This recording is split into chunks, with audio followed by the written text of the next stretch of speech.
Good afternoon, everyone. How are you guys doing? What's going on? Welcome to episode 18 of Merchants of Novigrad, a bi-weekly podcast where we discuss everything Gwent. Today with me, my partner in crime, Hesser Tavern, and as you guys can see, we have a very special guest, one of the original content creators for Gwent, and a great analyst, KingBlackToof. How are you doing, guys? What's going on? How you doing? I'm doing fine. Thank you very much. Just a bit nervous. We'll see how it goes. I'm doing great as well. Thanks, man. Before we actually get into it, a couple of words to our audience. If you would like to stay in touch also off stream, you can find us on Twitter at Novigrad Podcast.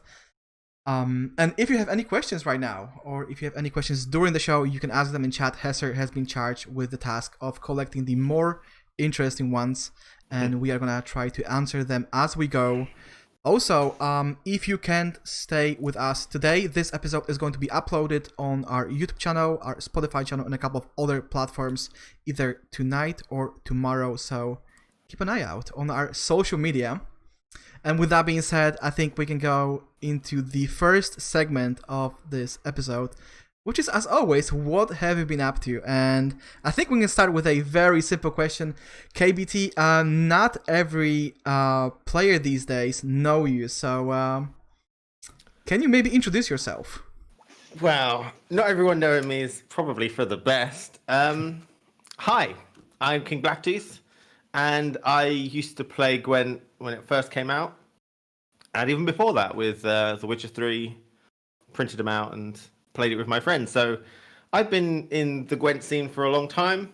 I recently took a break and I am back. So I'm enjoying it. Is that good enough? That was definitely good enough. That's perfect. So moving on. Yeah, and you've been streaming and making videos again. And how's Gwen been treating you since your return? Oh, well, the community in general has been great. Gwent itself is a lot more fun, I feel, than it was when I left. I'm in my new place now, as you can see, so I have a little bit more time. I don't have to share it with my brother. I have more time to create content and do passion projects. So far, it's been treating me quite well. I've been enjoying it. I struggle to make unique decks myself, though. I feel like I came in towards the end of a long meta, and most things have been explored already, so I'm waiting till the next time to have a bit of exploration. And that next time is not too far away. Only 10 more days, guys? Yeah, it's 10 more days, and we get the expansion. But getting back to the topic of you creating content again, how are the adventures on the Chinese client? I'm starting to recognize some things. So do I have to explain what is going on here for people that don't know? I think not a lot of people know what happened to your client or what you were trying to do. So explain it might be a good idea. Right. So basically, I'm always looking for things to, engage people. Fun things. I did some art competitions once, and loads of modding and stuff. And so one thing that has always interested me that I think a lot of people know and have seen some things about, which is Chinese Gwent client censorship on their card art. So the Chinese client censor a lot of card arts in multiple ways. And I've seen, I don't know if you guys have seen the Foglet in the past. Like, I think everyone knows the Foglet and they know about Vess having like a no cleavage. Yeah. Everyone knows those, but there's tons more. And I really just wanted to look at them. So I wormed my way into downloading the Chinese client and installed it. And so I had access to all of the censored art. But with, great rewards become a lot of punishments. I am 100% legitimately stuck in the Chinese client. I cannot get out of it. It's region locked my other one. So I am playing currently in the Chinese client and I can't read what cards do. So I have to know what they do. And I understand some words now, like warrior and stuff, because I play a lot of Queen's Guard. It means that I struggle to make new decks as well, because, everything's in Chinese, and I can't seem to get out of that. So there you go. Don't do it, kids. And do you think you can get back on the international client? Have you tried contacting CDPR already? I contacted GOG. I think it's more of a GOG issue. My GOG account has been flagged, I feel, for Chinese. Because when I installed it on my phone and then logged into that particular GOG account, it's still region locked. So if I log into an Alter account, for my beginner series, I do have alt GOG accounts, guys. I've never denied that. That can log in and play just fine. So it's specifically the GOG account. Now, the main reason I wanted to go onto it was to see the Chinese censorship, and I want to make videos. So I made a video of it. So there are some Chinese censorship videos going up onto my YouTube soon, and one already actually. And hopefully that'll be worth it. But I don't think I'm going to be able to get out of it. I've talked to people, and people are ruining my hopes and dreams. I hope I can get it back, but I don't know. Every day that goes by is, percentage going down, I think. Yeah, because I think it's been a while. It's been at least, a couple of weeks now? I think it's probably been about 1 week since I contacted GOG. But with the COVID stuff, they say they expect up to 2 weeks before they can get back to me. So I don't want to bother there is still Pavel or hope. anything. There is still hope. Yeah, And speaking of things that did not go as intended, Hesser, your drunk stream, I think you were not entirely pleased with how it went. Oh yeah, definitely. Well, that was the second time I was doing the drunk stream. The first one was when I was playing the cursed game, Hearthstone, and it didn't go well as well. But right now, the thing is that people are not that entertained by watching just a person getting shit-faced. And I think I'm not going to do that again. That was a pretty bad experience, to be honest. Yeah, sounds like a fair evaluation. Yeah. I think you've got to, the further a person falls, the better it is for viewers, I think. So if you're massively popular and then you do something stupid, people love it. Yeah. Maybe that's how humanity works, I think. People love a downfall. Absolutely, but let's change topic to something more positive. Esther, you are gonna translate again during Open number 2. So how is the prep going? Yeah, well, so we have like 3 players that need translations. We have 2 players from Russia and 1 from China. The Chinese one is Wong ID, so actually most of the players and the community is familiar with that guy. He unfortunately lost in the last Open in the first round, so he's hoping for a better performance this time. And when speaking of the Russian guys, they are pretty new as well, so we can imagine that they want to, show off some skill. So I've been talking to them since the Open was announced, and it's going well. It's going well. We just got some nice communication. We are gonna record some interviews pretty soon, so hopefully it's gonna do well. No Nick this time. Yeah, unfortunately. He didn't qualify. Yeah, but he is actually in some sort of trouble on Twitch, is what I heard. Exactly, and we have actually a question on chat right now. What happened to Nick? I've heard he got banned on Twitch or something. That's right, actually. He got banned for his nickname. Apparently, Twitch flagged that as the insulting word, or the word that is similar to the insulting word. Yeah, the N word. And apparently he's got no response from Twitch. He's still like in the limbo there, waiting for the answer. So he just has to say his name's Nick_R. It fixes everything. He even sent him the copy of his passport, and still no reply whatsoever. That sounds truly unfair on his part. I mean, because on Twitch's part. They actually banned a guy for apparently having an insulting / inappropriate nickname in English while he actually doesn't speak English. Yeah, that's true. So I suppose that's true. But yeah, anyway, there's a lot going on within the Quinn community. Not only the upcoming Open, but also the expansion. Yeah. Master Mirror. So I think it's a good moment to switch to the next segment, which is what's happening in Gwent, and there is a lot of things to cover. So the first question is gonna be very general. We have a week and a half left. Are you guys excited? Of course, man. Finally. I'm taking it day by day. I mean, I think my excitement is growing. Yeah, I want to see what it is. Yeah, I think everyone is at least a little bit excited. There was a moment when they announced the countdown, right? And everyone was like, "Oh God, we are getting an expansion just like that." Remember the same way it happened during Merges of Fear, that they just dropped an expansion out of nowhere. But this time it seems it's marketing done right. Yeah, absolutely. A lot of reveals. Oh yeah, the community reveals, everything around that. Well done this time, well done. I prefer that to, like, some unexpected drops, to be honest. And hopefully also some internal testing doing right.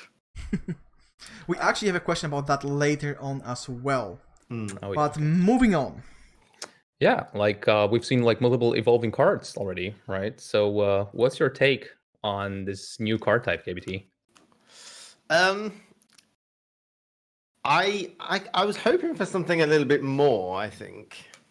I mean, I do like that. I love the lore on them. That's probably the most fantastic thing I've seen, where you can see characters you haven't seen, like Harold and Oberon and things like that. So you see characters evolve and how that happened. I love the lore aspect.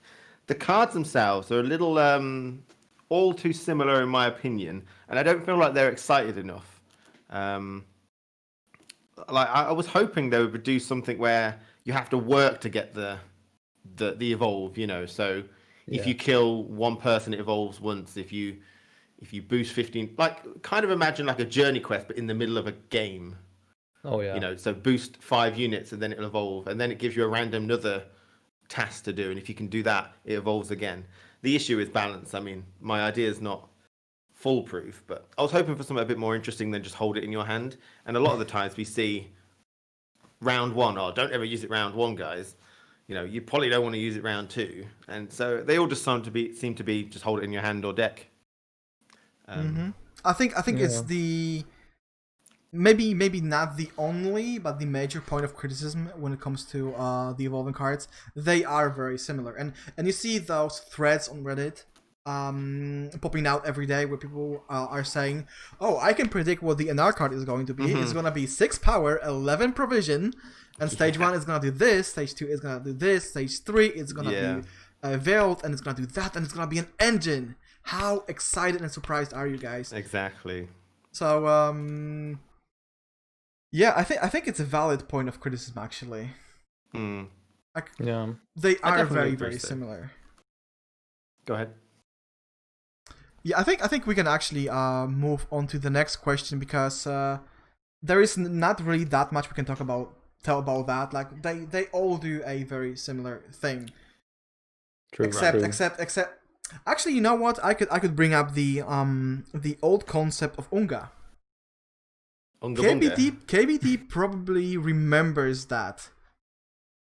I don't. What you on about? You don't? So Unga was a concept in beta that basically said that every faction has a set of very similar cards that do almost exactly the same thing. Like, you know, perform an action boost self by 1, or perform an action damage by 1. A lot of factions had cards that were doing exactly the same thing. Like like Novigrad had cards that relied on playing spies, and you know, Skellige had something else, and Squirtle had cards that relied on movement, and they were all doing exactly the same thing, like damage by 1 or boost by 1. Okay, carry on. I've never heard the term Unga. So basically, the evolving cards are kind of Unga as well. Oh, I think I know what you mean. Yeah. Unga. I think I get you. Yeah, that's true. They are. I thought they were trying to, like, this is going back a long way, but didn't CD Projekt Red said they were trying to move away from, like, hard defined archetypes and stuff? Yeah, I think they did say that either shortly before or right after the Homecoming launch. But then I don't think it's what players actually expected. Players wanted to see more archetypes, fleshed out archetypes, synergies, and different playstyles rather than only mid range. So it wouldn't be the only thing that they are slowly bringing back from beta. Yeah, they've been bringing a lot of stuff back, and they're doing a good job at fleshing out archetypes, I think. Recently, I mean, if I'm treading on a different topic, let me know. But like bringing back the Wild Hunt recently that we saw, I love it. That they changed Frost and Fog around. Took them a long time, but it works well with Dominance. I love the thematicness of that. They brought Veteran back, but I think it's a bit bland. You know, they're scared. I'm worried that they're scared to put Veteran on anything. Like if you had a card that can give another card Veteran, it could be dangerous, and I think they're scared to do that. But that'd be the interesting use of Veteran. Yeah, like give it to Roach or Crow Mother or something like that. But yeah, we actually do have a question about that later on. So okay. Moving back to the reveal campaign. Yeah, like we are in the middle of the reveal campaign, you could say, or like slowly closing it, because we are after the mid reveal dev stream. And are we actually happy with what we've seen so far? Like speaking of the Wild Hunt, for example, for veterans. Well, I don't know if you know, but they revealed the Wild Hunt recently, and I really like that. Yeah. Thematically, of course. I don't know if you also know they changed Frost and Fog. I think there's half that I do like and half that I don't. It's not I don't dislike it, but some of them are like, okay. I think you have to get past the fact that a lot of them are similar. There's only I think 2 really interesting cards that could be experimented with. I think one's the Ethereal, which is that old geared nightmare thing. Mm-hmm. That's like an interesting card that I want to put it in my deck and see how I can duplicate these loads and stuff. And the other one is like Eridin that we saw recently. Yeah. All the rest obviously have their place, and they're either going to be good or they're going to be average. It's just build a deck with it. Nothing too exciting in terms of, right, I got this card and what can I do with it? And there's some really interesting applications of it, Yeah, but I have to say I really like the process. Because normally they would reveal cards on a random basis. Right? One day you would get some Skeletal cards, the other day you'd get some Novigrad cards. And it would be really hard for people to actually imagine how the new archetypes or the strengthened archetypes are going to look like. So now they are doing it faction by faction, and I think it's a much better way of showcasing the upcoming expansion. I definitely agree. Absolutely, 100%. It seemed like Nilfgaard took ages, and then Syndicate and Monsters and all just came out really quickly. Yeah. One thing I would say in regards to that, I agree with you, but the one negative is that they shouldn't have started with Nilfgaard. Nilfgaard is the control-y faction, and I really feel like that's put a dampener on other reveals. Like, Northern Realms taken a long time to come out, and we're already kind of like, okay, but is that going to get stolen now from Amnesty? Is that going to get locked by this? I think Nilfgaard should have gone last. Oh yeah. Just so to ruin the fun right before the expansion and not at the beginning of the campaign. Not, I suppose. But yeah, I agree with that. Of course, as somebody who basically only plays Nilfgaard, I did enjoy the reveals, and I did enjoy the fact that they decided to reveal Nilfgaard early on. But I agree with that point. Because every single time a strong Nilfgaard card was revealed, Amnesty, like you said, people were just going nuts. Like, oh shit, so doesn't matter what we get, everything is going to be compared to Amnesty and how it fares against it. But maybe that's a good thing, maybe, in a way. I mean, when the question is, they seem to change a lot of things quite quickly. Anyway, they said they're gonna change some of the cards, some of the existing cards as well, right? So yeah. Oh yeah, absolutely. But before we talk about that, I would like to talk a little bit more about strengthening the archetypes, because if you guys haven't noticed, KBT has already mentioned Wild Hunt and the rework of Frost and Fog. But it's not the only archetype that is being strengthened this patch. I'm really excited to see spies back. Okay, tell us more about that. Why is that? Why is that? It's one of the archetypes that I really enjoyed back in the beta, and many of the cards that we are getting now are actually coming straight from the beta. I'm not sure if new players realize that, but cards like Angry Mob or Seditious Aristocrats are actually cards that used to exist in the game under a different name. So basically, Angry Mob is the old Nausicaa Brigade, I think. Yeah, you know the old play Joachim into Nausicaa Brigade, and hit Joachim and then boost self. I think that was one of the most common Novigrad spice finishers back in the day. Seditious Aristocrats are Impera Brigade. They do exactly the same thing. So yeah, you're right. I agree. Spies. I mean, although it looks like it, I'm not a massive Nilfgaard fan in Gwent. I love this guy, but I'm wondering, like, because a lot of factions and a lot of decks, they do +1 boost when something happens. Do you not feel that the spies is just another one of those? In a way, it is, yeah. But the question is, what more can they do to prevent, printing cards that do exactly the same thing? For example, the one thing that I like about Seditious Aristocrats is that the card is also retroactive. It gives you a lot of flexibility. So if you look at cards that exist now, they are either engines or mid-range. Like, you either play them after the board has been set up, or you play them early on to max their value. And Seditious Aristocrats can be played at any given moment in the round. So that it is already slightly different than what we've seen so far. I mean, that's true. I mean, they used to have Devotion. They took that off.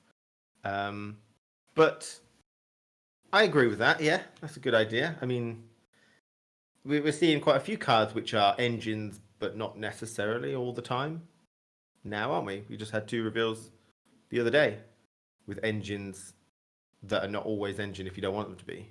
Yeah, and I think it slightly changes how the game is going to be played. But there's a good question that has already brought up, and that's the existing cards in regards to what we've seen so far. Yeah, it's like they will rework probably some of the existing cards, and they said that they want them to synergize with the new old archetypes.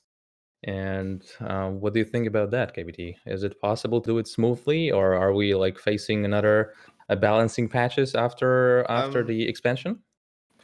Well, I have the strange feeling that it's just talking about small things. Like, for example, the best example is the Firesworn Zealots to the Firesworn Footmen. Now, cards that only affected the Zealots will now affect the Footmen as well. Yeah. I think there should be some other small cards which change a little bit. There are cards which are completely useless. Now we're getting Weather back. We might need cards that can do something a bit more impressive against it or with it. I don't think they're going to go crazy with it personally. Changing old cards. Yeah, I don't think it's going to be large scale, but there are cards that need to be changed because otherwise they're going to be completely useless. Like for example, and that's the 2 cards that I always bring up in this discussion is Imperial Enforcers and Rainfarn. They specifically say you have to play a Spying card. And some of the new cards like Usurper, they don't play them. They spawn them. Right. So now the question is, are they going to rework cards like that to actually synergize with the new content? Or are they going to say, well, you can divide spies into 2 different playstyles, and which one you choose is up to you? I think they'd be silly to not change them. You don't want to dilute the pool, You might as well change them so it's whenever... Because now they're changing it from... Spying is now a status. So they would just say anytime a card gains spying, that doesn't matter whether it's spawned or played then, because it gets the status after it appears. Yeah, there's actually a lot of confusion among the players about the how they're gonna treat statuses and keywords, because we have disloyal, we have spying.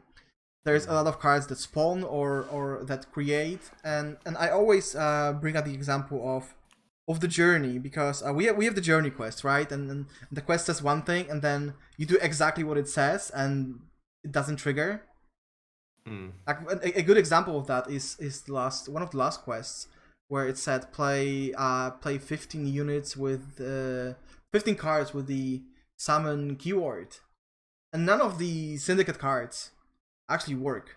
Like a lot of them just have the keyword, right? Like you can spend the coin and summon something, like spawn and summon. It clearly says summon, but it doesn't work with the quest. Oh, I didn't know that. I haven't got to that one yet. Yeah, it's something that I noticed a lot during the journey. So I think that them trying to split things into keyword and statuses is like a way of clearing things up a little bit, because everyone's confused about what is what now. It needed to be done. Yeah, and but on the other hand, we have things like Veil, and Veil is basically, how they put it, a status that prevents other statuses. Yeah. Well, that's what it is. Yeah, do we actually need it? I know that a lot of people are very negative about poison, and they think it's a clear counter to poison. But do we need Veil? There's not many cards that apply Veil to things that you care about. You know what I mean? There's one, right? Is it Marlene? Yeah. I can't think of any others. Like, you get Veil on a couple of things. Like, the evolving cards have Veil on their final form, and that could be useful. Because otherwise, they'd just be trash, Especially if they boost themselves like the Usurper does. You just get rid of him. Oh, done. yeah. I mean, but I do think it is necessary. Well, the question is, okay, you give the cards like Usurper Veil in order to protect it in a way. But on the other hand, the Veil is a status, so if you play in a mirror match, you are just setting up somebody's Vincent. Oof. Big oof. Yeah, you're right. And on the other hand, cards like Geralt of Rivia or cards like Leo Bonhart could see a comeback. Do you think Vincent's going to change? No. No. I don't think so. He's a bit broad, though, isn't he? I guess it doesn't matter because the value will be similar, but you don't have to really put any effort into him, I find.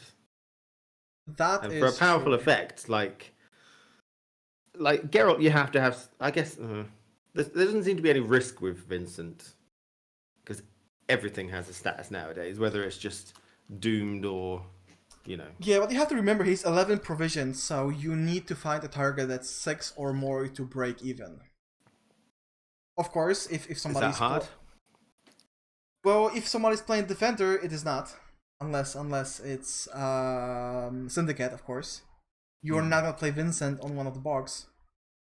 Fair enough. But you don't do that. You're not gonna break even on Scoia'tael Defender either. You're gonna be one short. And giving cards a Veil is basically saying, okay, we are trying to counter poison, while in fact you are specifically boosting one of the cards that is being in poison decks. Yeah, I mean, I think you just have to deal with it. Every deck's got something that can kill things in a really good absolutely. way. So I sometimes rage about that. Okay. It's okay. I remember when Skellige or monsters didn't have too many control options, and now they do. Yeah. But one thing that I want to talk about in regards to this expansion is, and once again I heard people talking about that even today, is the power creep. Because people look at cards and they see things like, oh, this is basically 8 for 5, or this is 7 for 4, and I remember cards being regarded as decent or good when they were being 5 for 4. Yeah. So do you think that this expansion is a sign of, increasing power creep? Well, it's obvious that it is, I think. But I will talk about this later because there's a question later coming up. But they shrunk the ceiling, didn't they, on points from closed beta or open beta to homecoming. They decided to squash all the numbers. Yeah. Which meant that balancing is harder because 1 point means more. And they're going to limit themselves on how much they can balance cards, and this 1 point, because 6 for 4 and 7 for 4 means a lot more, it seems inevitable that we are going to get higher, and some cards will be left behind. Absolutely. Which they already are anyway, so. Yeah, I think that old cards being left behind is not really that bad, because every CCG needs to have bad cards, right? Because they call it like beginner development or something, don't they? Yeah, because it's mostly about new players, to give them the sense of pride and accomplishment when they expand their collection.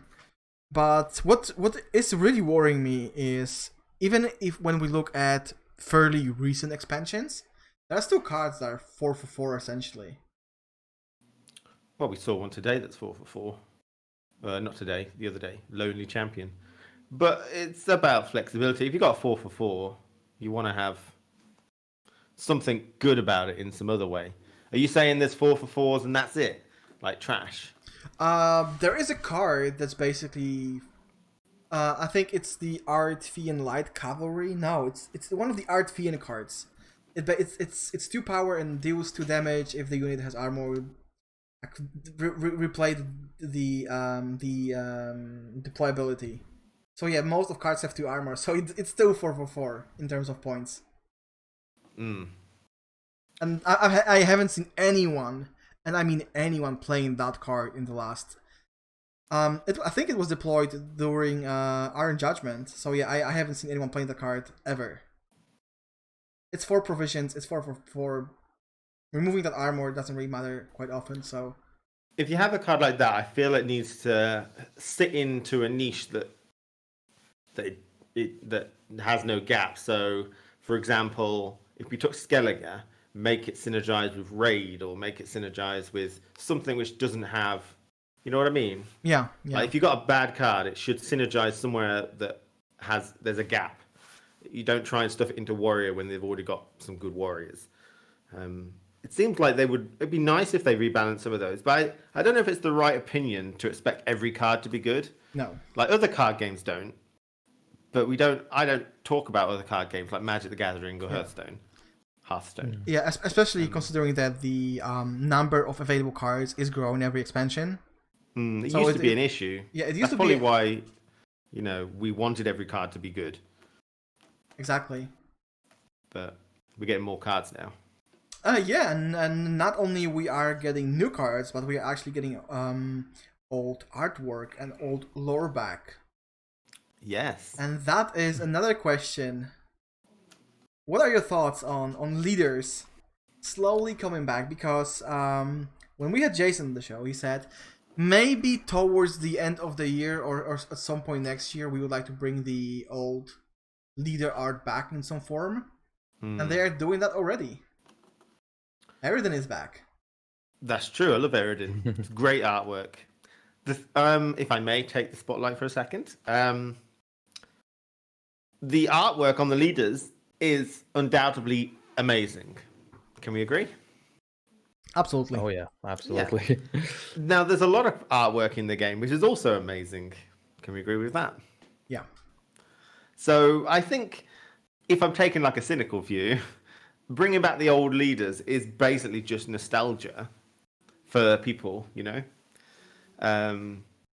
which I think is great. I love the nostalgia.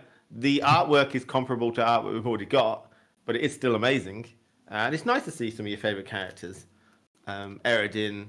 I don't know if Dagon's coming back. I hope he does. I kind of hope he doesn't come back in this expansion, though, because it's not really about him. I want it to be about him.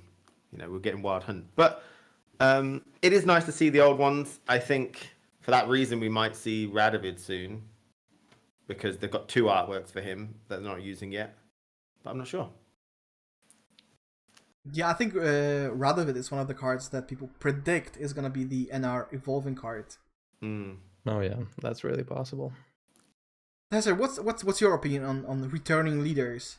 Because we not only get them in the form of old art, we also get them in the form of new art. Usurper, for instance. Oh yeah. And we already know. I think it's not any kind of conspiracy or whatsoever. Everyone saw Emir / Dooney / Urchin of Erlenwald in the trailer. So people know that Emir is coming back in one form or another. Yeah. You know, the other thing is that a lot of people are familiar with these characters because they are really known in the Witcher world, right? What they are implementing with the new expansions, obviously, the ideas from the books, for example, are gonna finish at some point, right? So reinventing and like reintroducing the old characters is great. I mean, this is great for the game as well, because why do you like play a certain card game, for example? It's not only about the mechanics, it's also about the world around it, right? The lore.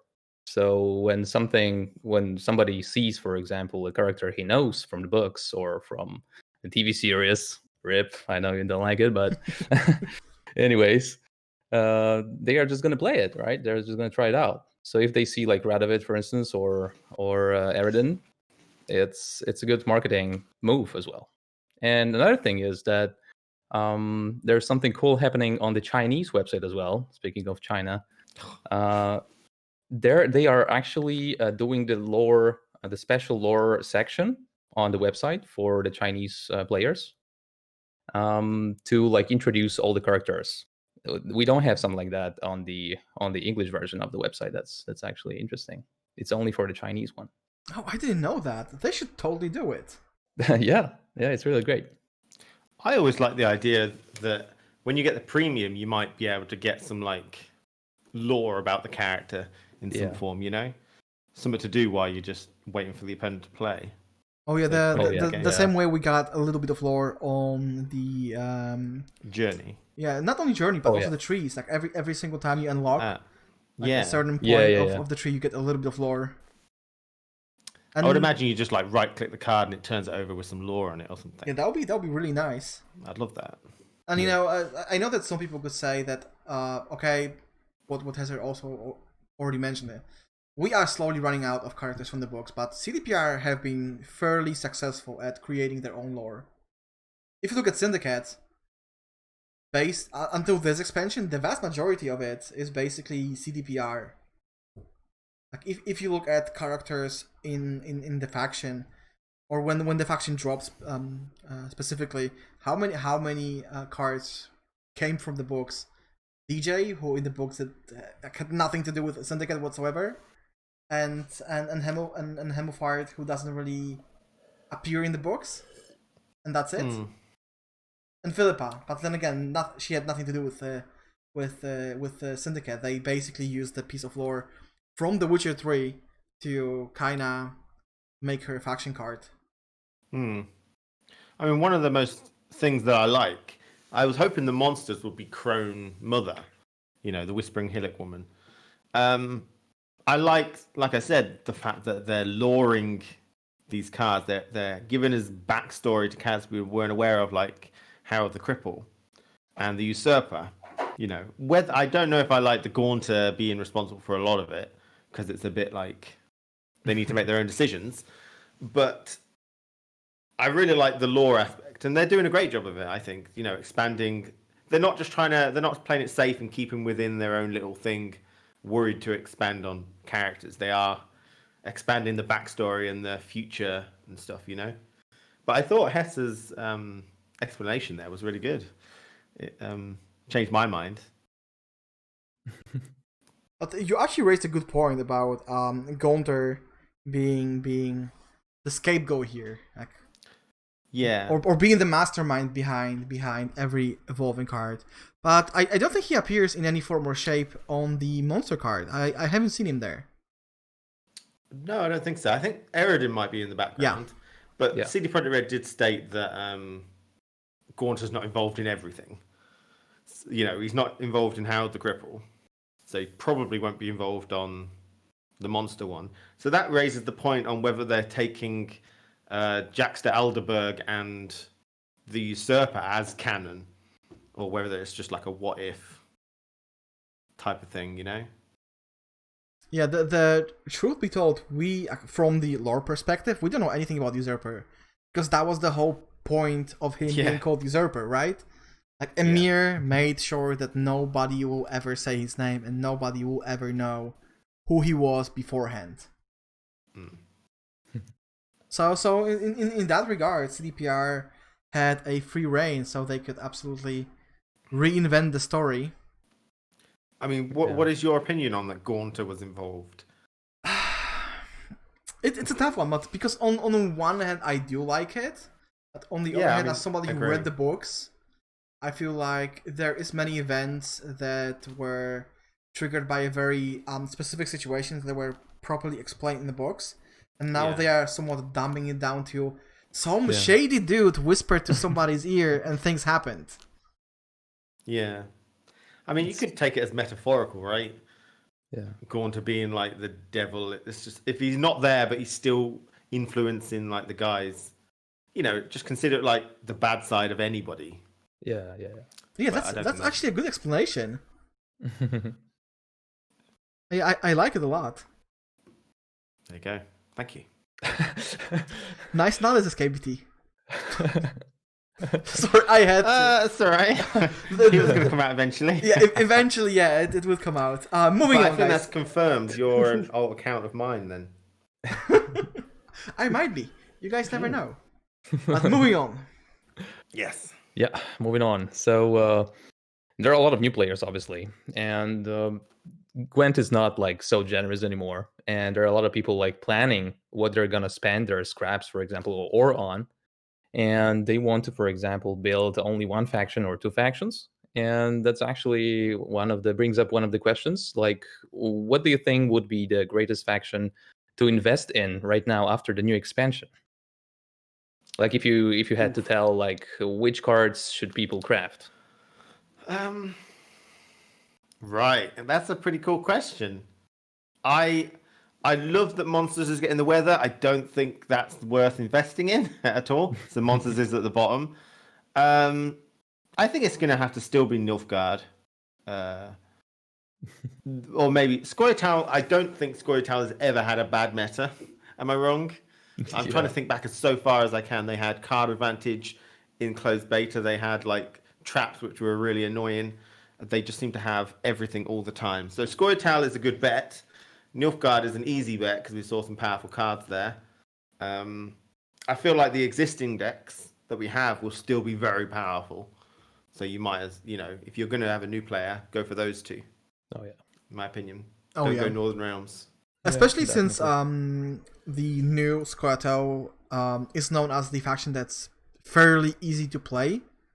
I'm not saying that it's easy to master, but if you are a new player and if you want to climb and if you want to learn the game, Harmony is your best bet, I think. Oh yeah. Yeah. That's true. It's like, for example, Wong ID mentioned that in the pre-open interviews that Harmony is actually a really refined mechanics. You can easily get used to this mechanic. You don't have to learn it well. It's like you're just dropping the bronzes in the first round, getting as much as you can, and then just you're using your golds, right? So basically it's pretty easy. I guess the question is, do you think Harmony is going to be supplemented by the symbiosis? Do you think it's going to incorporate well to it, or do you think it's just going to be like, it didn't make as much of an impact, or it's going to be its own deck? Yeah, that's a good question. Yeah, that's a good one. I think that it's like really early to say, but I think that probably what they want is just to create another archetype for Scoia'tael. I don't feel like this is a supplement for the Harmony. Yeah, or we actually. Oh, sorry. Yeah, or maybe not a supplement, but more like a different way to approach Harmony. Yeah. We haven't seen the Scoia'tael reveals yet, have we? A couple. Yeah, but we haven't seen their evolving card in the main. No, and it's. I think it's gonna be the last one because tomorrow, Monday, they are revealing the NR one. Jason actually posted a poll. Yeah. I think those polls might give a little clue, right? Is Yeah. that right? Yeah. I haven't They seen that. absolutely do. And I think when it comes to NR, people are mostly saying, "Oh, it's gonna be right of it, easy, right of it." Yeah. They've got a lot of Meave art that's unused, Yeah. so that could be. Yeah. But I don't know if her story is. She's one of the options in the poll because it's Radovid Meave. It's one option is somehow intriguing. It's about the small kingdom of Kerak. Mm-hmm. We don't know a lot about it. I think that place was only featured in Season of Storms. In one of the stories where Geralt happily spent some time with Coral. And that's the only thing we know about that place. I think the Dandelion has some family in there. They do seem to go for ones that we wouldn't expect or that there's not much about. Yeah, Herald was definitely a surprise. Yeah. Because But everyone that was... means. Yeah, go on. Does that mean he got his wound by fighting a bear, right? Yeah. I think that's it. Yeah. It could be a foul blood bear, but there's no evidence. So it's a bit unusual, but sure. Yeah, so it's interesting approach. Because I think that 3 options are always somehow realistic when it comes to the polls, and one is just completely off. Yeah. And I think not many people voted for hunting unicorns. People thought it doesn't have anything to do with monsters, because obviously if you didn't read the books, or I think books are the only source of stories about the unicorns and the Witcher universe. So if you didn't read the novels, you know nothing about the whole war between the NL and the unicorns. So people thought, this is crazy. Like, why would we see something about hunting unicorns? No way. I haven't read those books. I've only read 2, the short story books. They are great.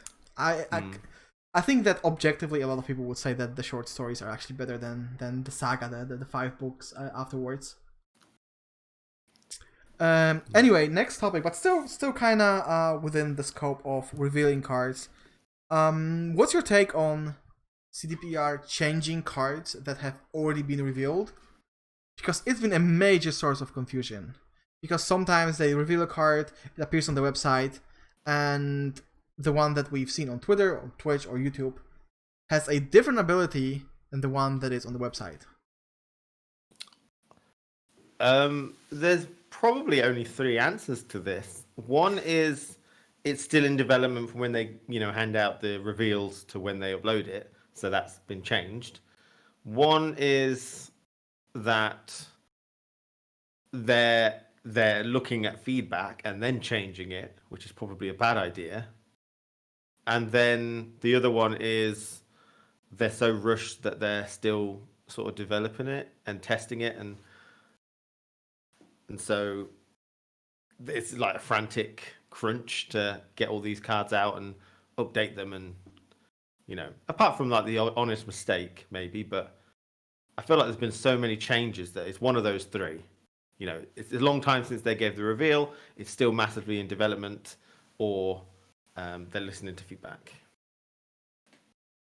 Yeah, I don't know which one it is. Like Ryan also mentioned that they have like a couple of options, right? And they are still testing it basically. So probably the tests would be the answer here, right? Yeah, still I think still experimenting. Yeah, I agree with that. I think one way they tried to explain it was that their test server is somehow linked to the website, so that whenever they test something, it automatically updates the website to that version. Really? Yeah, because Amnesty was one of those cards that got changed like 2 or 3 times. And Slama said on his own stream that the reason is we keep testing that card, right? Like when it was 5 provisions, we thought it feels a little bit too strong, so we bumped the provisions to 6. Then it felt too weak. We changed the ability a little bit. Then we went back to that ability, and whenever we do that, the card on the website is going to change. That's cool. I didn't know that. But that is creating a lot of confusion. I mean, we'll get over it, won't we? No, we can't do anything about that, and I do remember when they Amnesty, and everyone was like, oh, this is OP, this is OP, and then 2 hours later it was already nerfed and people were like, rip, Amnesty 2020. I mean, it's still a good card, right? Yeah, I think it is going to be 6 provisions. Yeah, 8 for 6 plus a very powerful ability. I hate it. Yeah. Thanks, I hate it. I think a lot of Swears might be caught in a lot of decks. Because why would you play Swears if you can play Amnesty? Yeah. Well, you can play both and be really disgusting. Yeah, you can play both, but realistically, how often do you see Swears bricking? Of course, now you have Spies, so now you are gonna steal at least 1 point. I don't see Swears bricking that much. In my experience, he bricks quite a lot. Oh. That depends, I guess. Yeah, maybe. But there's a lot of good targets anyway, like Berserker and stuff like that. We actually talked a little bit about art already, and you said the art is always fantastic. But I honestly think that this time around it's even better than before. So I want to talk a little bit about that. Have they ever disappointed us when it comes to art? Have you ever felt like, oh, this is not what we expect from CDPR? I don't know about you, Hester. You got anything? Well, I would say that there were maybe just a couple of cards that were sort of disappointing because they we are used to a really high level right now of creating artwork. And if something like a slightly weaker appears, then you are thinking, oh, what's going on with them? It's like they were creating so great artwork, and now they give us something like this. It's still great, right? But it's a bit worse. So maybe I would say, like, from this expansion, I would find only one card that is slightly weaker, and Weisenberg is hovering his mouse over this card. I would say that this one is slightly weaker than the other ones, but all in all, it's really good.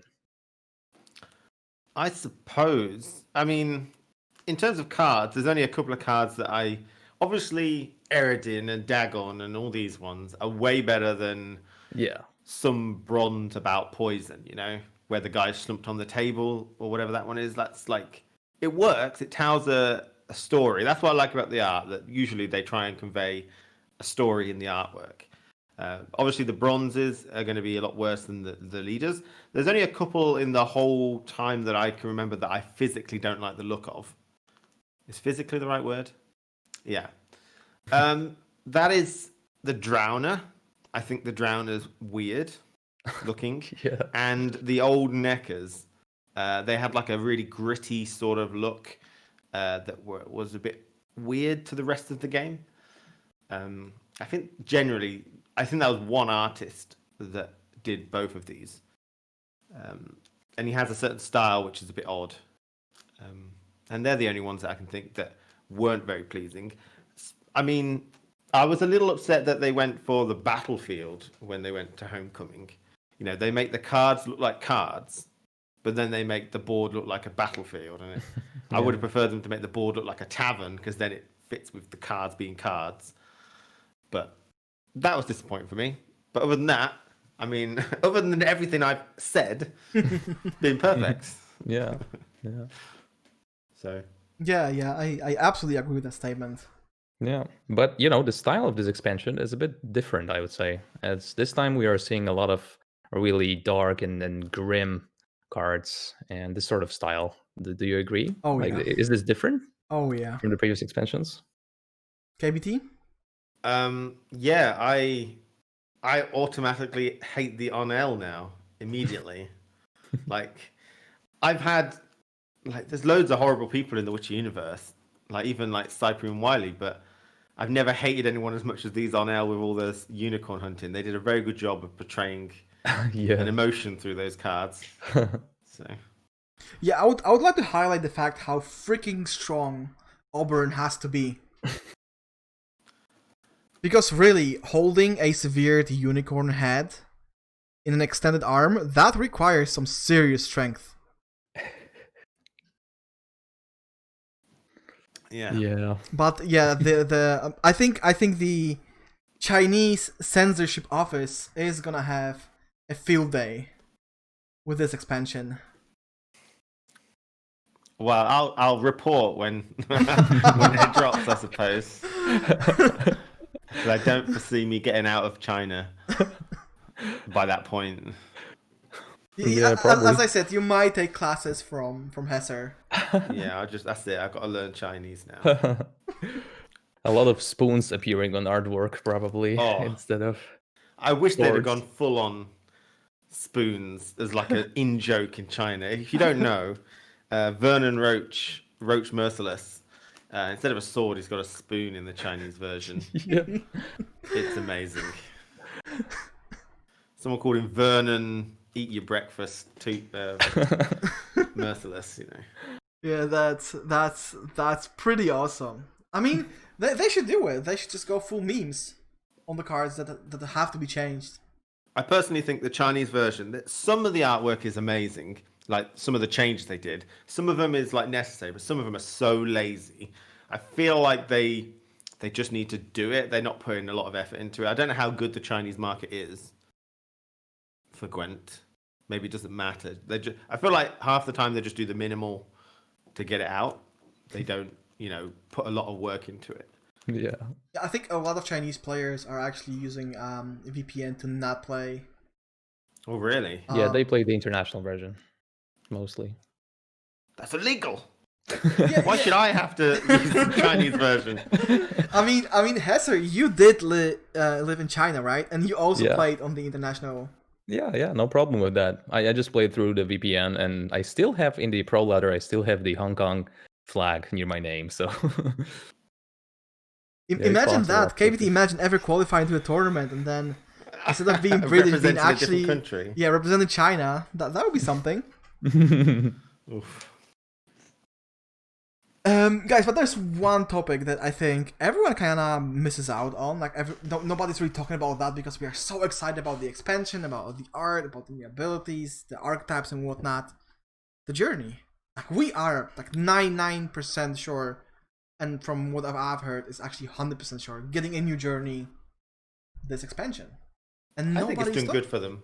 And nobody's talking about that. So maybe we could talk about your ideas of what the next journey could be. I got some solid ideas. Let's hear it.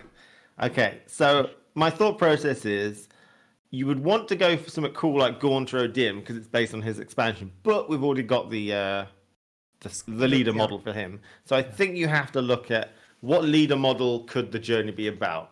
And so you're going to pick you don't want a main, like a monster only sort of one or anything. So I reckon it's just going to be Dandelion, Yennefer, or Triss. And to be honest, I don't think Triss. Sorry, guys. I think Yennefer's more important. And I think if you had to customize any sort of character, I think people would love to have Dandelion. You could make it even an evolving one. So on round 1, he's there strumming his lute. Round 2, he's strumming his lute and he's got like a woman next to him. And on round 3, he's got 2 women next to him, an evolving leader if you wanted to. Or make the women equipable. I don't know if that's... that might offend some people, but instead of having like a little plushie, equip the woman onto Dandelion. So I think Dandelion is an easy choice for them, to be honest. Yeah, that is a fair point. Hesser? Yeah, well, it's actually quite difficult, right? Because we were discussing that before, and introducing, for example, some faction models and some faction journey would be great. But on the other hand, you're like distancing the other factions for a while, and you're giving only the the models for, let's say, Nilfgaard and Scoia'tael, and then later on with the new expansion or the new journey, you're giving the next one.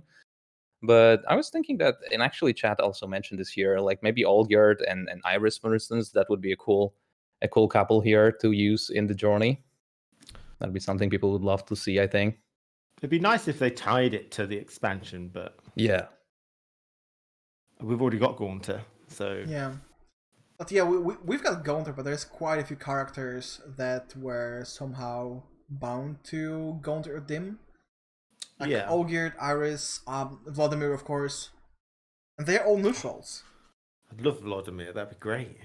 Oh yeah, Vladimir's got the best manners. Oh yeah. Oh yeah. I mean, Vladimir or on Dandelion, that would be a safe bet. You said that Yennefer or Triss, and you said that Yennefer is more important, which lore wise it is so. And I know Team Triss has left the chat, but Slama actually said that they're not gonna do that because they don't. They're not gonna do that because they don't want to offend Team Triss.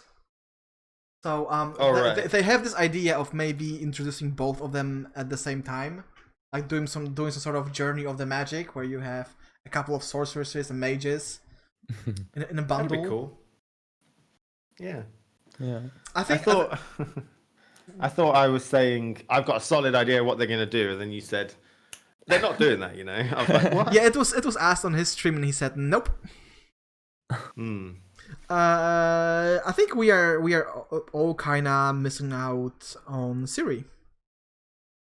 Yes. Yeah, she's neutral. I mean, of course, you have the the Ciri, the Empress ending, and it's something that basically every Novigrad main expects at some point to happen. Call me weird if you want, but I don't find her that interesting. She's just kind of like Geralt. That's it. She hasn't got any sort of interestingness. I don't know. You can counter that if you want. No, I'm actually not gonna counter that because obviously the character, the model in The Witcher 3 is amazing. Like she's absolutely beautiful, but her story, I don't know. I remember reading the books, and I discussed that in another stream this week, and everyone was like, I did not enjoy reading about Ciri. Everyone just wanted to see more Geralt and Dandelion and Regis and what they were up to, and not reading about the miserable stories of Ciri being beaten or almost getting raped every single chapter. So wow. So yeah, I think that in a way, yeah, she is neutral. She could fit every single faction, but on the other hand, there are safer choices like Dandelion. Yeah, I think he's got more customization options. But I don't think they're gonna give us the opportunity to equip women. That is not going to happen, especially in the light of recent Chinese events. version. Yeah, well, then what would the Chinese version be? Yeah, KBT, you're the specialist. If I had to change spoons, giant spoons, done. I don't know. Giant spoons. Just spooning the ladies, right? So. Spooning. Oh wow. Oh wow. Moving on, because we are slowly getting to unsafe waters, I would say. All right. I mean, I've got something else to say about the journey. We got anything else to say about the journey? Is there any more questions about the journey? Yeah, we actually have one more, and that is, what would you change in regards to the journey? Oh, because it was the first time they did that. Obviously, it was a huge success, especially financially. I think it really gave them more means to develop the game now. But there were some problems. And then is the question: what if you were in charge? What would you change? I can't say it's a good business decision, but I know what I would like, and that is when you get to like level 25, 50, 75, 100, you could unlock like some sort of puzzle, or like the old midwinter hunt scenario puzzles that we used to have. Yeah. New players probably wouldn't realize that. Imagine like Hearthstone's single player puzzle matches, something like that, where you've got to be 100 strength in 50 provisions. Okay, and then there's a puzzle involved on how you would do that. I'd love to have those unlock at 25, 50, 75. So it's like a little single player thing that you can do. I don't think they're doing that though, because they didn't turn out very well. I think the time it took to make them wasn't comparative with the value. Yeah, I think they openly said that. One of the reasons why they don't think they will be developing another Thronebreaker. Yeah. It was just not worth it. I mean, people probably... I mean, you are spending money for the journey, so you could say there's the value, but I think people will buy the journey anyway. Yeah. You don't have to create whole new game modes. I'd love to do it. If, Employ me. Come on. I love to do that sort of stuff. I think first they need to reply to your client request, and then we'll see. I mean, I'm probably a pain in the backside for them, honestly. I am as well. I screwed up my client. I Can you am help me, as guys? well. If you only knew how often I approach them regarding the podcast or regarding something that I need to know, I honestly believe by now they hate me. Every single employee. Oh, really?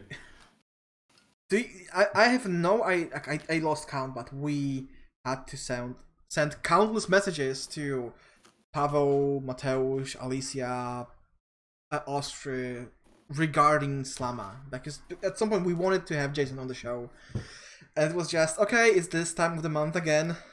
Let's spam all of them and ask how we are doing that department. Is it happening? Is it not happening?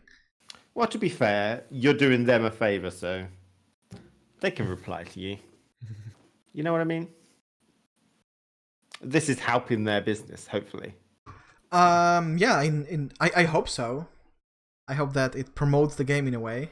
But then again, merges of negativity. We often we often criticize their decisions, so it's somewhat of a question, I would say. But yeah, regarding the journey and what we will change, one thing that I would personally change is I would give something to those who completed the journey earlier, because you still have to do the quests, right? To read about the story, but you don't really get anything in return anymore because you complete the journey. You are level 100. You're not getting any more rewards, and you still have to do all those annoying quests, or maybe just change the quests. Okay, yeah. Add that in. Change the style of the quest. Make it more. I don't know. It's the nature of people, though, isn't it? If you make them more fun, they'll just rush through that faster. I find it difficult. I don't know how you could do it. Yeah, in a way, you are right. Like, regardless of what they would implement, people would just, add all these cards in the deck that kind of help you finish the quest. Rush through it. So you can't make any fun objectives, because then people just I don't know. Yeah. Every time a new quest comes out, it's 24 hours of people just spamming artifacts or something. Oh yeah. Yeah. And the sad story is if those quests are not working as intended. Yeah, for example, the one that I described, or the one with Armbor was like that as well. Because I was playing seasonal at the time, and I was giving Squirtle a try, so I was playing Gord. And if you're playing Gord, Mahakam Forge, you have a lot of armor cards, you have Tempering, and you're spamming it constantly, so I was like, okay, easy. I'm gonna play Tempering, I'm gonna play the Miner, and that's already a lot of armor. And nothing of it counts. Not a single of these cards. It has to have armor on it straight away. Yeah, it's the quest said add armor to a card. Or Tempering adds armor, Miner adds armor, and they didn't count. Well, that was sad. Yeah, it sucks to be you. I mean, oh dear. Well, maybe they could just, for example, bind the seasonal trees somehow to the journey as well, to explore, make people explore some lore as well, instead of just spending keys and getting short, part of text, short paragraph about the lore of a character. For example, we had some quests when you had to play Dandelion cards, right? So why not adding some additional, I don't know, maybe some art at least, or maybe some piece of lore about it. Something like this. That would make it a bit more interesting, I guess. Oh yeah, that would be nice. What they could do is I remember they only did that once, not in regards to Gwent. Do you guys remember the flashbacks of The Witcher 2? They could do those. Like a short video, if you unlock a certain, if you get to a certain point, if you unlock a certain reward. They could do that. Oh yeah. No. Because they also did that for The Witcher 2, actually. Not only the flashbacks in The Witcher 2, they did a whole series of them before The Witcher 2 to sum up the story of The Witcher 1. And I wouldn't know about that until somebody very recently told me, if you want to learn more about the Salamandra cards and the Flaming Rose, CDPR actually made a video about that for The Witcher 2. like 7-8 years ago. So they could do something like that. Give us something more. Yeah, definitely. Anyway, I think we have one more question in this segment. Yeah, like we were talking about the activity of the CDPR employees and them being more. We were discussing that before, that they are getting more active in the social media. And actually, we have a lot of tweets, for example, coming out from them. Like even today, we got the statistics about the DEX effectiveness. So this is actually a pretty good thing, I would say. What do you say? How do you feel about them being more open in with sharing the information? I have noticed it. I don't really use Twitter very much. It's it seems like just a big self-promotion thing. But I mean, if they're advertising and they're doing unique and interesting stuff, then I don't see why that should be bad. If it's encroaching onto their personal lives and it's like a part of their job, then that would be bad. But I don't see. I mean, more information. It's like an easy marketing tool, isn't it? I suppose. Yeah. And Gwent needs more marketing. Oh yeah. That's why this review campaign is so important, I think. Oh yeah. And with the statistics, for example, they just wanted to prove some points, right? Because people were blaming them that, for example, monsters are not playable, or the double bowl is, for example, like super toxic and OP. But judging from that statistic, right, it's not like that. It's not like that. What I really like about these stats is how they segregate them per rank. Because people always are like, yeah, but these stats they include all the ranks. So yeah, somebody's playing something rank 25 doesn't mean anything. So now you have the tiers, and it's clearly explained what is being played where. Yeah, I mean, can you account for weird outliers? Like Ocean Mud only playing monsters. Monsters are playable. Well, 75% of that monster pool is Ocean. So,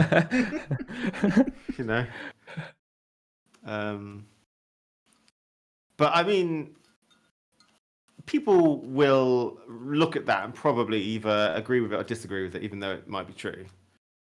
Like, it just reminds me of Rethas. When people said, we don't like this or this is happening, and Rethas, if you remember him, I do. was like, no, that's not true. Look at this. And then he got scapegoated. So, I think it's a very good... I like statistics like that. It's nice to see, because then you can kind of adapt your playstyle in certain ranks, When you get to high rank, you say, right, I'm going to fight this a lot because it's played a lot. So I can tech my deck against that a bit more. So that's really good. I think statistics are really, really nice. Yeah. Except they are not very recent. Are they not? Yeah, the last season? It's not even the previous season. The last batch that we got, it was the season of the Bear and Viper, I think. Yeah. So it was around the time when they added the new leaders. So the season of the Bear was the last season before the leaders, and the season of the Viper was the first season after the leaders. So it was like 3-4 months ago, I think. It was in March. So do you think because an entire season of the Viper, if you're saying stuff like monsters are playable, you don't suppose that the statistics don't reflect that? Because people play, let's say for example, Nilfgaard, get to the top of the ladder, and then just mess about with any other faction they want. Yeah, that happens as well. There's a period in Gwent where people just start. Well, there's a new upcoming thing, so no one's playing seriously anymore. Yeah. I don't know if that reflects in the numbers. I think it is going to reflect in this season's numbers. In this season, definitely. Okay, and also, why this season? I mean, that's obviously subjective, but I think what I've been hearing and what I've been saying a lot is people just messing around with everything. Okay, so I mean, I also want to know how much will journey decks affect? Like, every journey deck I play is Amir, because he can pick up a card and replay it to increase the amount of cards I play. If I'm looking for locks, Amir can play it again. So Nilfgaard is my journey deck. Are you gonna and play it on ranked, or are you gonna play it in casual? Is this only ranked related? It is only ranked. Yeah, it's only ranked. Right. Okay. And it's divided by tiers, so you have like 30 to 25, 25 to 20, and then like 7 to 1, I think, and then pro. So. Well, you can just ignore me then, because that was a rubbish, bad analysis. You know, no one's playing these in ranked. But speaking of ranked, I think it's a good moment to start talking about the competitive Gwent, because I'm not sure if you guys are aware, but we are a week away from Gwent Open number 2. And I'm personally very excited, but also very sad because I'm not sure if you heard, Flake is not gonna be there. Did you hear about what happened? I recently read up on it. Yep. Yeah, unfortunately, that's really sad. You wanna? Yeah, I think we should explain what's going on. So, Flake is one of the official tournament casters, and recently he was not feeling well. I think in one of his tweets he explained that he was not feeling his legs at all, so he felt like semi-paralyzed. He was hospitalized, and apparently it is some sort of spinal disease, and he will remain in hospital for the next couple of months. It is treatable. It's not gonna be easy. It's gonna take a lot of time and effort. But yeah, it is a sad story because Flake is just such a wholesome guy. Everyone likes him. I talked to him a couple of times. Like, really, an amazing dude. He's perfect. Annoyingly perfect. He kind of is, in right? every way. He kind of is. Well, you know, thoughts go to him. I'm glad that we've got some silver lining on it, that it is treatable. You know. But still, sad to hear. Nonetheless, yeah, and it creates some problem for CDPR as well as I can imagine. Yeah. Well, you can send your love to him at WatchFlake. Is that right? On Twitter. Yeah. So if you want to say, you know, good words. I don't think he's gonna be allowed on Twitter these days. What's that? Well, he's doing treatment right now, so I'm not sure how much time he's gonna spend online to read the tweets. Fair enough. I guess, yeah. Well, I'm sure it'd be nice for him to see them when he gets back. So yeah, guys, if you do have a spare moment, go over to his Twitter, WatchFlake, and send him something nice. Try to lift his spirits a little bit. But yeah, Flake and then tournament. That's right. He's not going to be there. So now the question arises: who's going to cover for him during Open? Who's going to cast? You say we've got about a week, right? Yeah. So either they're not going to have anyone else join him and they'll just shift around the other 3, or they probably would have already spoken to someone to do that and cover. And the funny story is we actually already know that. Oh, because yesterday I didn't know that when we were prepping the questions, it was like we had certain ideas of who that could be, and then today we got a confirmation. Is it Shinmiri? According to the unofficial sources, it is. I can't talk about the official sources. He's go on then. He's the obvious choice in my opinion. Absolutely. He's a great caster and talker. He's a great guy too. Yeah. Not as entertaining or like he doesn't have that style that Flake has, but he's still a great analyst. So I think that if you want to learn something during the tournament, then having Shinmiri there is definitely something for you. Okay, great. That's cool. That was a pretty obvious choice, you could say, right? Because he's been participating, right, in Challenger and some Opens.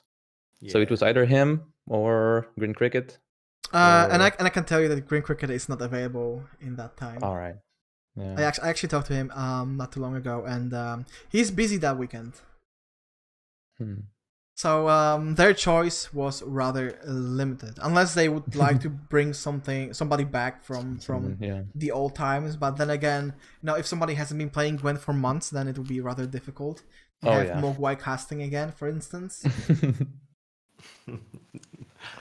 That's true. But one question I want to ask about this tournament is: are you satisfied with the format? Because we know for sure that this tournament will also be held online, right? It is going to use the remote format that we saw during Open One. Are you okay with that? Do you think that they could improve here and there? What's your take on this setting? Right. Generally has to be done anyway, but I thought the last tournament was great. There were some periods where, they had to keep talking because there were technical issues. As I understand it, the players have to deal with the red coin, blue coin thing, don't they? They have to do it themselves. They get like a specialized client or something, do they? Yeah, I'm actually not sure. Hazard, can you? That's what I heard. Well, I know, but I can't really talk about it, to be honest. Okay, let's say it's not your department. Yeah, it's not my department, actually. But the casters did a great job at waffling on, so, when they needed to fill space, maybe they should plan for something like that. Like have a segment on Twitter or on questions or on discussing something about the expansions that would be so close, or have a reveal or two ready for if something goes wrong, you can like fill the dead air with that. That'll keep people interested. Yeah, I think it's one of their greatest worries that we would have another session of 9 hours of quarterfinals because of technical issues or games dragging for too long. But what I thought about initially about the setting was it's not really gonna have the same feeling we know from tournaments that are held at the studio, and I was so mistaken. I really enjoyed it. I having McBeard and Flake and Jaggers and Panda casting, and it still felt very natural. It still felt like the tournament was being held at the studio. One thing that was missing, and I actually asked Ryan about that during the previous episode, was if they consider having somebody at the studio to do some sort of hosting, like a small camera crew, and then for example Pavel talking a little bit about what's to come and what's between the games and how the process looks like.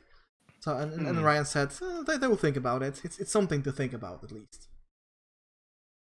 Yeah, that's a good idea. Yeah. And so what's your take on this format? Well, I mean, you can feel that it's problematic for them. They're not familiar with organizing this sort of stuff, right? Even for example, the qualifiers for the tournament are organized by Claimer or like with the support Claimer with the support of CDPR. So they're still working on that. There's a lot to change. I think like they could implement more like entertainment, just like the trivia, and I don't know, maybe some additional videos or even like Chad is saying here, some Dandelion playing a few tunes. That'd be actually that'd be something. Yeah. Great ideas. Yeah, but then again, it will just add more time to the tournament. And that's what I wanted to ask you guys. Are you ready? And that's also a question for chat. Are you guys ready for another 9 hours of quarterfinals? I didn't watch a full 9 hours. I did. I watched around 9 hours because it was actually 9 hours and 40 something minutes. I watched until midnight or slightly after that. I think they should use these cool ideas for when something goes wrong. Yeah. It feels a shame if nothing goes wrong and you lose all this stuff, but then maybe they can do something else with it. Any reveals or something put at the end, Dandelion singing. I don't know. Yeah, that's something they can once again think about. And I would say the most important part of the tournament is actually the gameplay. And with that being said, guys, do you have your favorites when it comes to the lineup? Because I assume that you know most of the participants, and the question is, who are you going to root for? So usually, I root for the same person every time. I don't know if he's in it this one. My name, I forgot his name.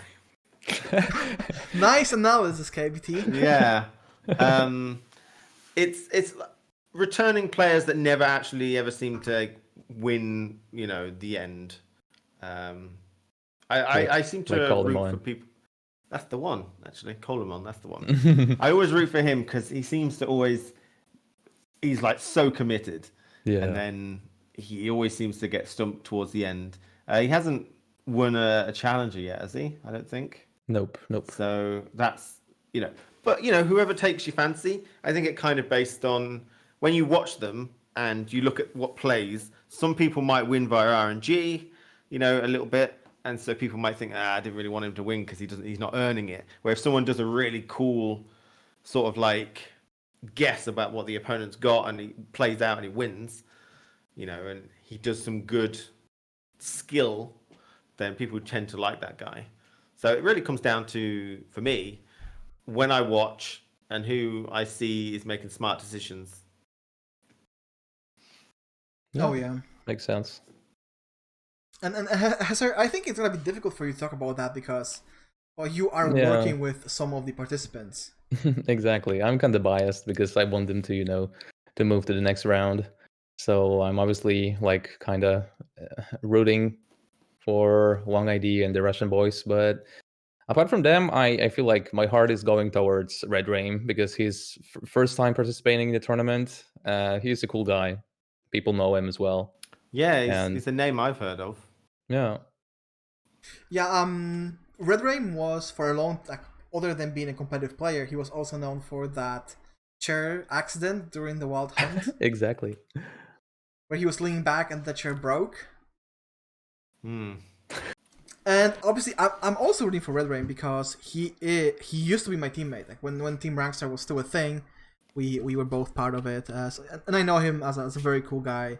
And once again, this is his first tournament. Like the last challenger, for instance, after Freddy was like, how do I say, after he didn't make it to the next round, let's say, I was rooting for Magpie because that was his first tournament as well. And so you're an underdog. Yeah, the underdog story is always nice. Yeah. Even though Red Rain is kind of an underdog, but on the other hand, he's very well known within the competitive community. He was always very, very close. I think a couple of qualifiers before the one where he actually got to qualify for Open. Like, he was always so close. Like the last game, almost didn't make it. Maybe next time. And it's a good story that you can just keep pushing and at some point you are gonna make it. Do we have any more questions about the tournament, guys? Because it's hard to talk about it before it takes place, right? I think it's gonna be easier, during the next episode when we know the results and we know the plays and we know the decks. This is apparently 3 days before the expansion, right? Yeah. Oh yeah. So we're expecting the decks to be kind of similar to what we saw in the last Open. Is that correct? Oh, you mean there's gonna be double ball and there's gonna be Shoop? Yeah, I imagine things will be generally similar. Yeah, probably. That's not a question. Well, there was no question there. It's just... Yeah, you just state a fact. At least it's gonna be easier for them to prepare some fillers, right? So they can always reveal something new and. Yeah, that's true. Yeah, because they are gonna reveal some cards. They already said that. Yeah. The last 2 cards, each faction, are going to be revealed during the tournament. And a lot of people are speculating it's actually going to be a card and a token. Oh. So, they want to reveal like one of the cool ones, not a token. I don't know, because for example, if you look at the trailer, and I think that what this speculation is based on, like you see Amir and you see 2 cards, essentially. You see him as Dooney and you see him as the Urchin of Erlenwald. So people think maybe one is going to be a token, or it's just going to be an animation like Saltkirk that also changes. So there are some questions about that. They could, I mean, since it's 3 days before the expansion, maybe if they do have filler, they could do something about the new expansion, like and play a game in the new expansion, or that would be show so some cool. more footage. Oh yeah, with a that new would be archetype. Really nice. Yeah, I agree. I agree with that. Like, do you guys remember when it was coming to iOS and they actually had a game, the match between Pumpkin and Radu during the tournament? Yeah. That was nice. Yeah, it's doable, I think. But I think we have one more thing to talk about when it comes to tournament. Let's talk about money now. So surprisingly, the prize pool before in the previous tournament got slightly bigger with the support from the players, right? So what are our expectations regarding the prize pool this time? What do you think, guys? Is it going to be better? No, I don't think so. KBT? I agree. No. No way. And simply because not because people are less generous, but simply because there is less time. Yeah, and they people, spent some already on the expansion. and people might be less generous because of the expansion and the journey, of course. Yeah. So they might feel like I'm not gonna buy this bundle because I already bought the journey pass and I bought the expansion bundle. It kind of sucks for the participants. Bundle was expensive. Yeah, the expansion bundle is like what, 50 euros, I think. Yeah, pretty It is expensive. They did get some criticism regarding that. A lot of people, but then again, Reddit being Reddit, a lot of people were not entirely happy about the pricing. Yeah. But talking about Reddit and talking about the community, I think we can safely move to the last segment of the podcast, which is the personal Q&A. So KBT, get ready, because now you are gonna get under the fire of questions. And the first question is actually fairly easy. Yeah. So it is about your origins, because I remember the legend being that you modded The Witcher 3 Gwent and you played it with friends on Twitch. Is that true? No. Shit. No. So, yeah, my origins. So, I consider myself to be one of the very first people to play The Witcher 3 Gwent competitively. Basically, my friend, known as Gareth, he played this game called The Witcher 3, and he called me up and said, "There's a really cool card game in it. Come over and play it." So I went over to his house and I played it, and it was pretty good. So I hadn't played The Witcher 3, and I wouldn't do for another 2 years. So it's really sort of interesting in that I didn't know any characters from The Witcher 3 or any Witcher game. And I knew the characters from Gwent, and then when I played The Witcher 3, I would notice them in the game rather than the other way around. But I printed off all the Witcher 3 cards, and then I printed another set off from my friend, and then I cut them all out, laminated them, and then we played The Witcher 3 together with physical cards, and I used to record them on my YouTube channel. So there's some real Gwent matches. I put a lot of effort into those. They're pretty decent, I think. But that's my first origin and my first foray into the Witcher 3 Gwent. I did mod The Witcher 3 Gwent, but that was just modded so I can press the button and play Gwent. I used to stream it, just play Gwent, play Gwent, play Gwent. But I didn't mod so I could play Witcher 3 Gwent competitively on the actual Witcher 3, because I think that'd be really tough to do, wouldn't it? I guess so, but there is some truth to the legend. Yeah, I mean, a little bit. I did mod The Witcher 3, and I printed the cards out to play competitively and recorded that. And that's when CD Projekt Red took notice, obviously, because I didn't know at the time that they were bringing out a standalone. They revealed it at E3, and I was just happening to create loads of Gwent matches online. So I love that era. That era was amazing. Where they're revealing Gwent the Witcher card game at E3, and you're zooming into massive pictures, and you're zooming into 5 pixels and saying, "Whoa, what is that? Is that a foglet?" And you're just trying to assume what its ability is. There's loads. Used to make videos on like I say, 6 pixels, and I used to come up with a whole archetype theory, crafting everything about it. It was good stuff. I enjoyed that. That's where my origin came from. Actually, and I didn't tell you that before the podcast. You are one of the 3 content creators that got me to play Gwent, because I despised Gwent in The Witcher 3. Initially, I was like, I'm not gonna play it. I just want to hear about the story. I wanna do quests. Screw Gwent. I'm not gonna bother with that. And then at some point somebody told me, told me there's actually standalone, and I was like, okay, let's learn about that. So I went to YouTube and I was looking for content creators, and the first the three biggest content creators at the time were KBT, MacBeard, and Merchant. All right. And you guys got me into Gwent. I mean, thanks, man. I think apparently I got quite a few people into Gwent. They keep telling me that I got them into it, and they used to watch my videos and stuff. It was really nice. I used to create videos on any old shit, really. Just, oh my god, here's a cool card. What's it gonna do? Because I didn't know any characters either, so this was just a cool. And one of the issues was pronouncing half the stuff. But I think it's still the issue.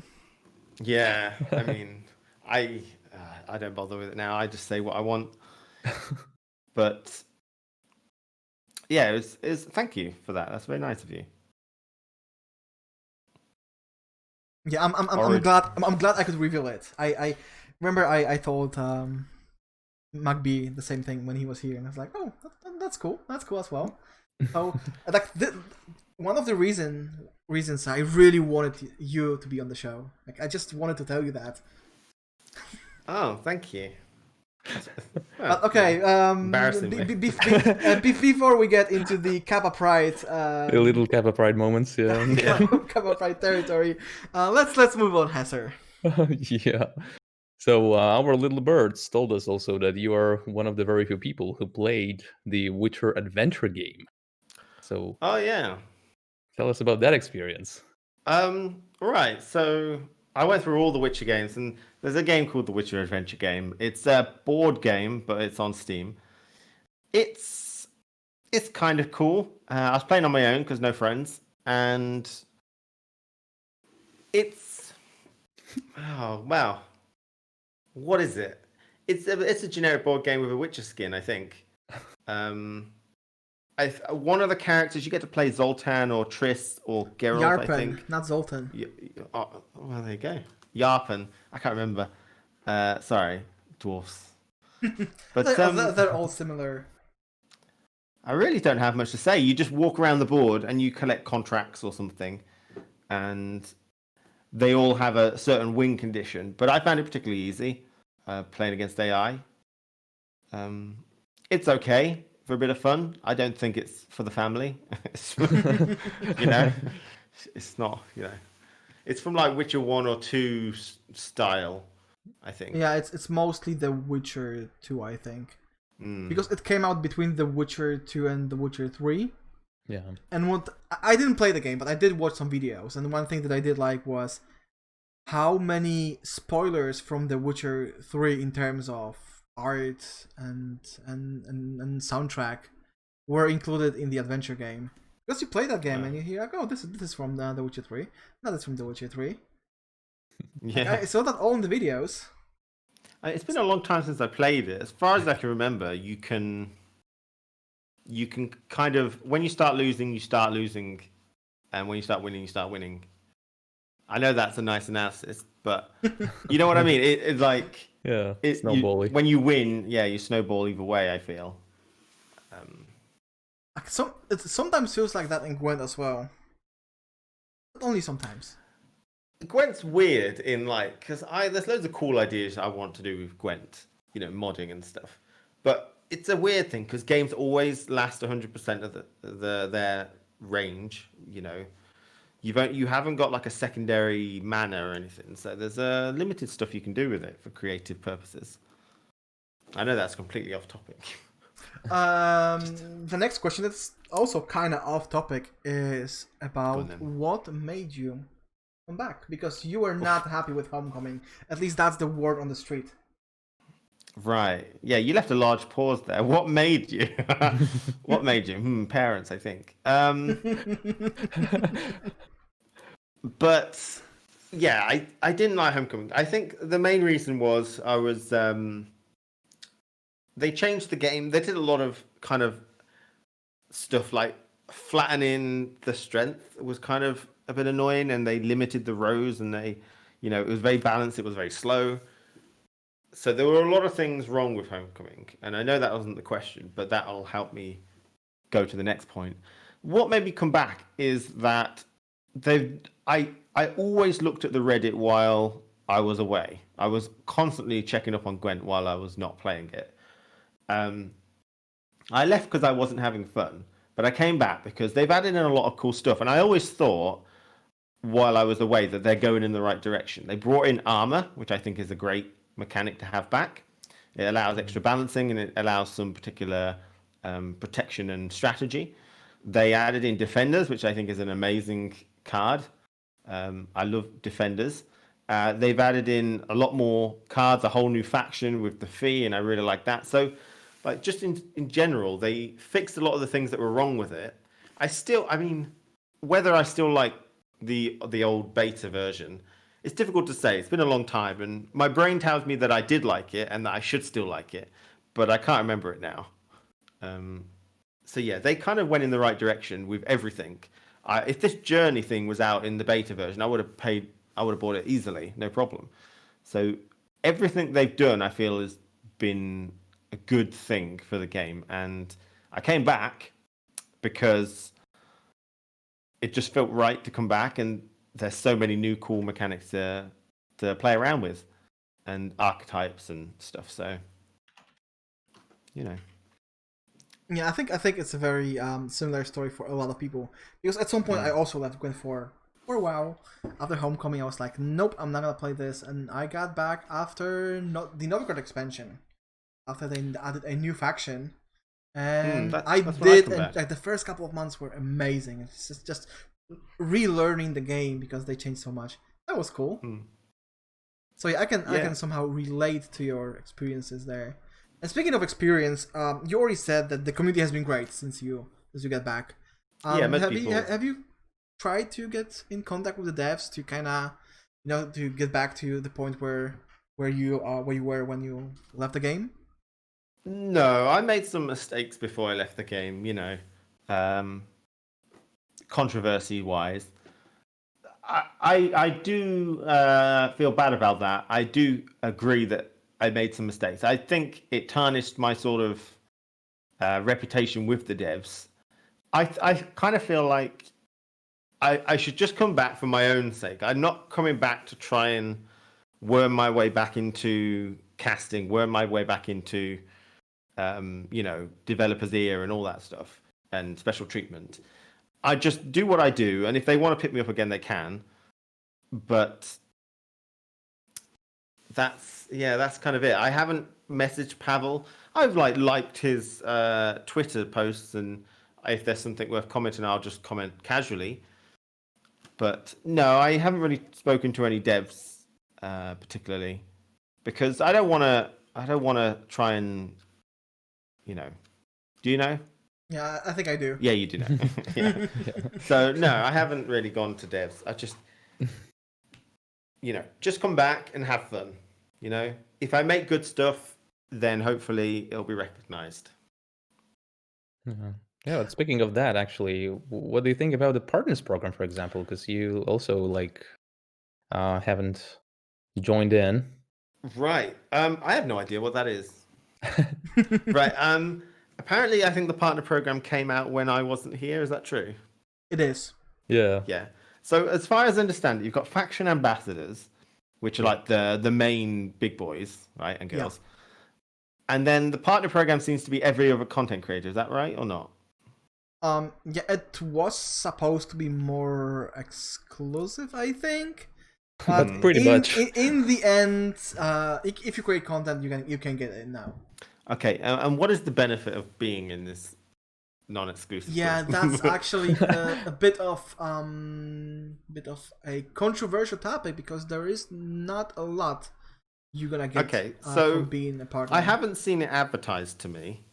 I don't know what the benefit of me trying to apply is, and I just kind of feel like, again, if I just create the YouTube stuff because I want to, I do everything. I create content that I want to create, and if they want to pick me up, they can pick me up. I haven't applied for it because I don't know what the point of applying for it is. And that's actually a very good answer, because a lot of people think, oh, I want to get in, right? It's something of a goal to strive towards, and then they get in and they're like, so I don't get anything out of it.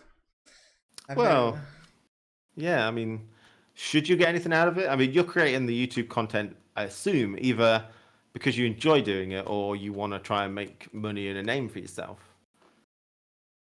And they're the two probably goals you would do to make content. Either what you want to sort of get somewhere in terms of, viewership, or you do it because you enjoy it, or maybe both. And the partnership program doesn't do anything, right? No, not really. Yeah. So, no, I haven't considered joining it. If they want to, join me into it, and because they think what I do is good, then fair enough. I don't mind joining it. I'll be partner KBT again. No problems. But speaking of creating content, I assume you are back for good. I can't say for my entire life. I am playing Gwent on stream and making videos of it, 5 days out of a week. It is my primary game currently. I enjoy it. That's as much. I mean, I plan to stay around. I'm not going to leave shortly, no. So yeah, with that being said, I think it's a good moment to delve into the last mini segment of the podcast, which is shameless plugs. Because, as we said in the beginning of the show, not everyone knows you, and I think it will be nice for you to share with us where people can find you, where can they enjoy your content, and what they can expect from your YouTube or your Twitch channel. Sure. Okay. Fine. Hello, everyone. I'm KingBlackToof, and I'm here to represent myself. I have a Twitch and YouTube at my two primary ways. You can talk to me on Twitter if you want, but I don't really go on there and advertise or anything. On the Twitch, I play Gwent 5 days a week, and then some other things. We enjoy it. I'm currently locked into the Chinese client, so don't be surprised if all the cards are in Chinese. On YouTube, Gwent videos again.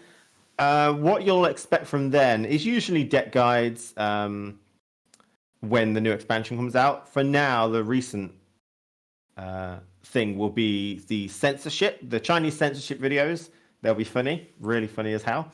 And also, I'm just reviewing the cards at the minute. I think that's good. I guess you can find that at youtube.com/KingBlackTooth and twitch.com/KingBlackTooth. I think that's shameless enough. I think it is. So I'm gonna give the floor to Hesser to promote his own thing. Well, it's a much smaller thing, actually. And if you're just playing casually, you can find me mainly at Twitch, Hesser Tavern. So if you want to check out my channel, that would be great. We are playing mainly during the working days in the morning. So if you want something to listen to, for example, see some funny gameplay or playing against me, we are mainly doing some viewer battles, then this is the place to go. All right, and I'm not gonna promote my own channel because you are already here, but I'm gonna use this opportunity to promote the podcast a little bit more. So once again, if you want to stay in touch off stream, you can follow us on Twitter at Novigrad Podcast. And I would like to remind you that this episode is going to be uploaded on YouTube, Spotify, Google Podcasts, Apple Podcasts, and a couple of small platforms either tonight or tomorrow. And with that being said, KBT, thanks for being here. It was such a pleasure to have you on the show, man. See, I wasn't so nervous towards the middle end there, was I? No, that worked out well. After a few minutes, it started to go really smoothly. And hopefully it was enjoyable. Oh, I did enjoy it a lot. But we got to talk about that in private. Hesser, once again, thanks for joining in and co-hosting this episode. So yeah, guys, once again, thanks for tuning in. Thanks for watching. Thanks for chatting with us. The next episode is in 2 weeks, as always. So enjoy the rest of your Saturday, and we'll see you next time. Thank you, everybody.